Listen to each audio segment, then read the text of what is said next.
நான் உங்களுக்கு ஒப்புவித்ததை கர்த்தரிடத்தில் பெற்றுக்கொண்டேன். என்னவெனில், கர்த்தராகிய இயேசு தாம் காட்டிக் கொடுக்கப்பட்ட அன்று ராத்திரியிலே அப்பத்தை எடுத்து ஸ்தோத்திரம் பண்ணி அதை பிட்டு, நீங்கள் வாங்கி புசியுங்கள், இது உங்களுக்காக பிற்கப்படுகிற என்னுடைய சரீரமாய் இருக்கிறது, என்னை நினைவு கூறும்படி இதை செய்யுங்கள் என்றார்.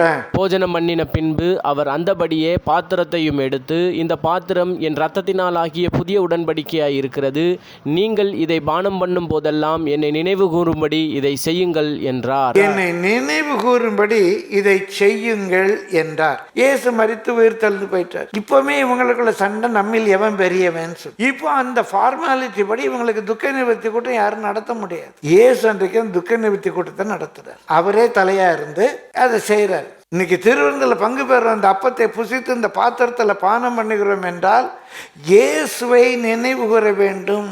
இந்த பந்தியில பங்கு பெறும் முன்பாக அவர் என்ன சொல்லி இருக்கிறாரு? ஆவியில் எளிமை உள்ளவர்கள் பாக்கியவான்கள் சொன்னார்ல. சகோதரனை பகைக்கிறவன் கொலை பாதகன் சொல்லி இருக்குல்ல. பரலோகத்தில் உங்களுக்கு பொக்கிஷங்களை சேர்த்து வைங்கன்னு சொல்லியிருக்காருல்ல. அன்றைக்கு சிலுவையில் அடிச்சு சுவைச்சு தொங்க விடும்போது, டாடி இவங்களை மன்னிச்சிருங்க டாடி, தெரியாம செய்யறாங்கப்பான்னு ஒருத்தர் கெஞ்சினார்ல. ஒருத்தர் ஒரு கன்னத்தில் அறைந்தால் மறு கன்னத்தை காட்டுன்னு சொன்னார்ல. இந்த ரத்தம் எதுக்காக சிந்தப்பட்டது?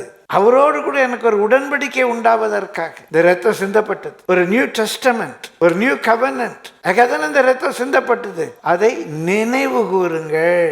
அப்ப இதுல பங்கு பெறுவதனுடைய நோக்கமே இது வெறும் சடங்கு அல்ல.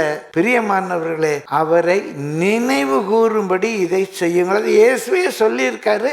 அதை இயேசு பவுலுக்கு வெளிப்படுத்தி இருக்கிறார். மத்தேயு, மார்க்கு, லூக்கா, பவுல் இதை நமக்கு வெளிப்படுத்துறாங்க. நான் உங்களுக்கு அதை வெளிப்படுத்துறேன். அவரை நினைவு கூறும்படி இதை செய்யுங்கள்.